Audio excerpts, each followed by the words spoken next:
Oh, you guys ready to taste the freaking rainbow?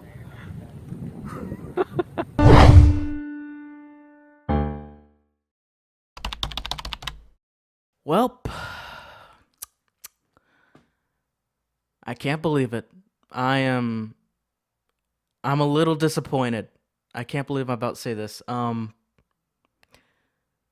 This has officially been one of the greatest films that Hasbro has ever produced. Hands down. Well, what's going on, ladies and gentlemen? It's, of course, The Next Big Thing, and I'm here to talk about the My Little Pony movie. And first off, before I get in the comments, oh my gosh, you're a brony. Yes, I am. Did you hear that, everyone? TNBT is a brownie. And you know what? Gosh darn it, before I get started with my review, let me tell you all a story. I gave this show a chance, and before I gave it a chance, I honestly thought this show was definitely not fit for me, I'll tell you that much. But I will admit that the main thing that drew me to the show was the Ponies the Anthology series. Oh my goodness, that is one of the most creative things on YouTube. And if you haven't heard of them by now, they are basically a compilation of different pony videos to like make this comedy sketch basically, and they last over an hour. And of course, it wasn't just about the comedy and the references that they were showing throughout the Ponies the Anthology series, it was also the art that was on YouTube. When it comes to the artistic side of the MLP fandom, I would definitely have to say that Children of the Night, basically all of Animated James's PMVs, Lullaby for a Princess, Jan Animation's old fan works, and a lot more really engrossed me into the show. Harmony! What? Lord Tyreek at T-Rec, we are the elements of harmony, and by order of Princess Celestia, we've come to send you back to hell. No! Friendship! But even through after all that, I still didn't really like Season 1. I was just going through it, honestly. I mean, don't get me wrong, I still like Season 1. For example, one of my favorite episodes from the season was Party of One. But admittedly, there was a certain character that was introduced in Season 2 that really got me into the show, and you guys should all know who I'm talking about.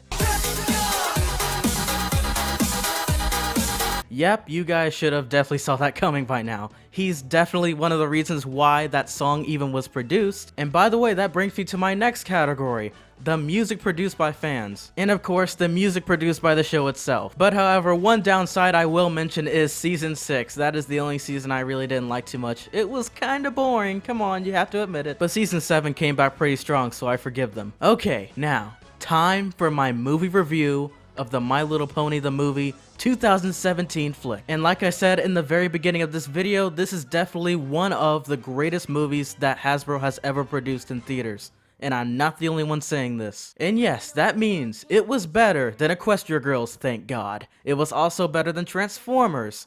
Except for Transformers 1, I really like that movie. It was better than the movie Jim, and that's basically the only comparisons I can think of, honestly. But I'm sure that if I showed you a full list of everything, we could go on. Oh, wait a minute, we can, but let me just get into the movie review. Unlike the SpongeBob SquarePants movie in 2014, the majority of the movie did not feel like just a regular old episode of MLP. And what I basically mean from that is that they were out of where they usually were, which is of course Equestria. They were actually searching throughout different lands. The new line of characters, destinations, action, and animation not only is great to get some more toy sales again, but it was an actually creative movie. I feel like they took their time with this and knew to wait for the right moment to produce this movie as well. I'm sure that after years of support and constant Equestria Girls movies, which were starting to get irritating until they revived themselves in the second and fourth movies, those were pretty neat, especially the fourth one. They definitely had even more money in the budget to create such a beautiful masterpiece. I for one mainly wanted to extremely support this movie because of my clear liking for the show and traditionally animated movies. I am so sick and tired of the same 3D animated movies. And I'm not saying that these films are bad, but it starts to get repetitive. Where are the traditionally animated movies these days? I miss movies like Treasure Planet, El Dorado, and oh my gosh, The Emperor's New Groove. This film really reminded me that art like that still is not dead and very much alive. One particular criticism to this movie that I will mention, however, is its promo uploads to YouTube. Let me explain. Let's just say that you can sort of figure out a bit of the movie's main plot points by watching the Rainbow music video performed by Sia. it was a bit much. And let's not forget about the soundtracks released onto Hasbro's YouTube account, which was actually uploaded before the movie even premiered. Yeah, some of those musicals revealed certain plots from the movie. But that reminds me, the freaking soundtracks were astounding. They had shown about 9 musicals in the movie. But there was one musical that I didn't really like, and that was One Small Thing. That was the title of the song. It wasn't terrible, it was alright. It wasn't bad. It just wasn't my personal liking. And now that we've gotten the controversy about, Hasbro and the whole uploads and the musicals, let's talk about finally the characters. In case you were curious, it's true, the side characters weren't really shown that much at all. I mean, they were shown like a clip or two, and they weren't really given any voicings at all. And Discord, you can forget about him. He was not shown at all, except for a balloon of Discord that Pinkie Pie had made.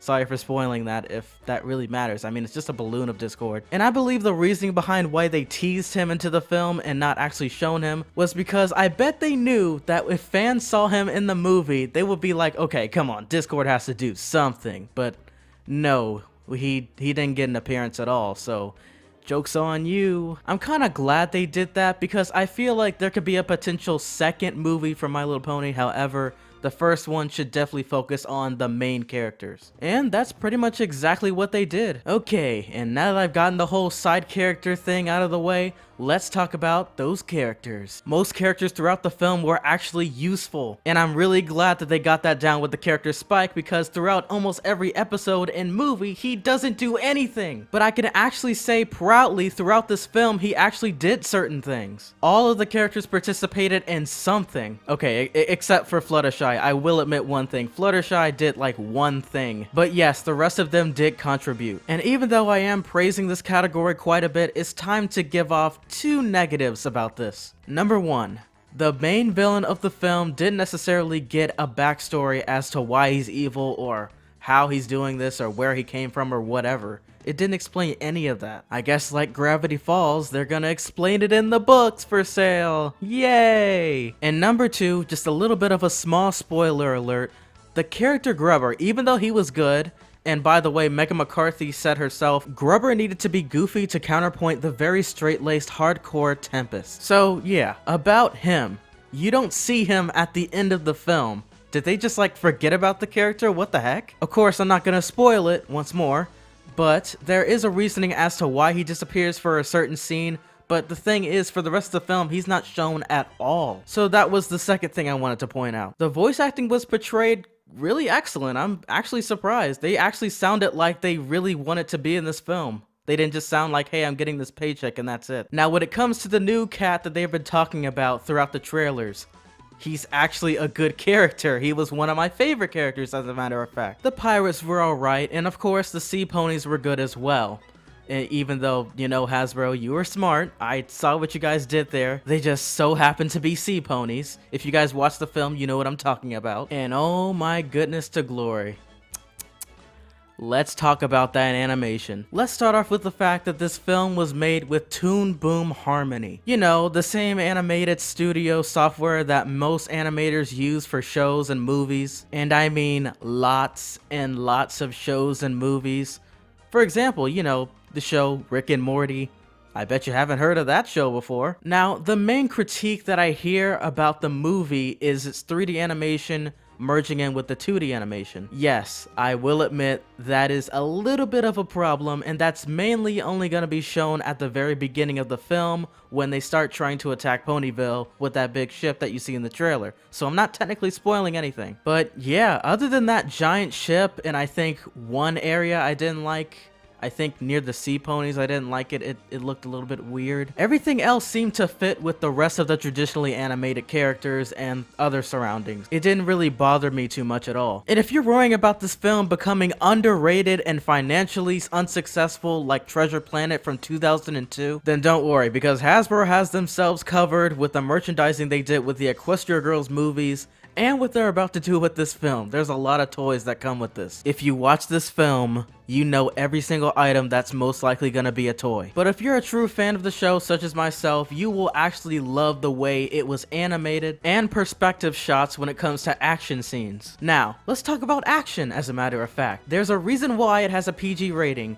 There is one specific character that I will, of course, not mention that gets freaking demolished. Now, I'm not saying that there was exactly blood and gore, but there was a certain scene or two that actually kind of caught my attention. And there was this one adult joke, but it wasn't to the point where I would never take, kids to the theaters to see it exactly. It wasn't necessarily too inappropriate, but you would understand it, and it's a little obvious. And alright.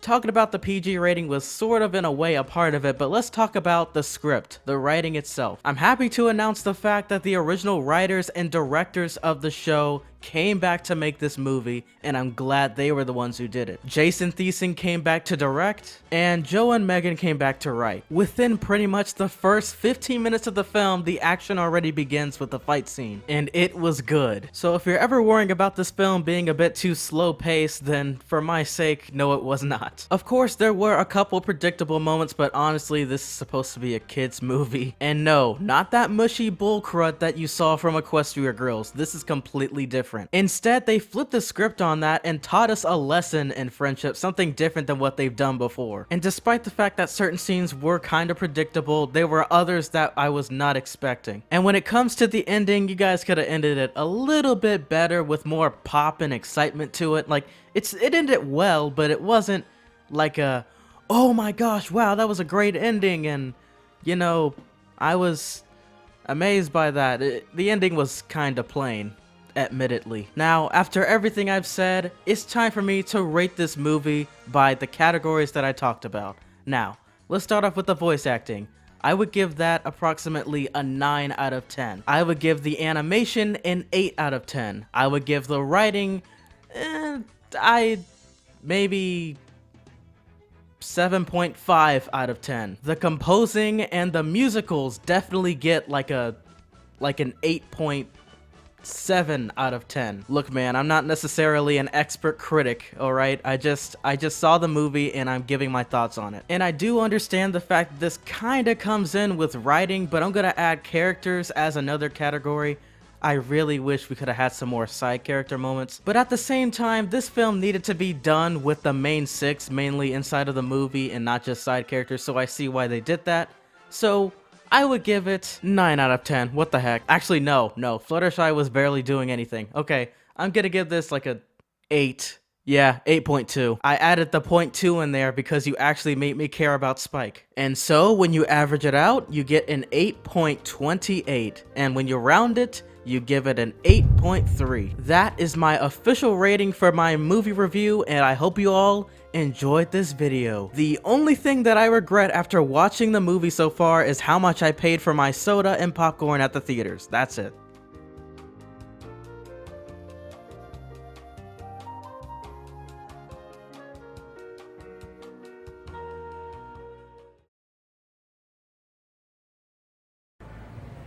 Wow, this movie wasn't that bad, honestly. Can't believe it.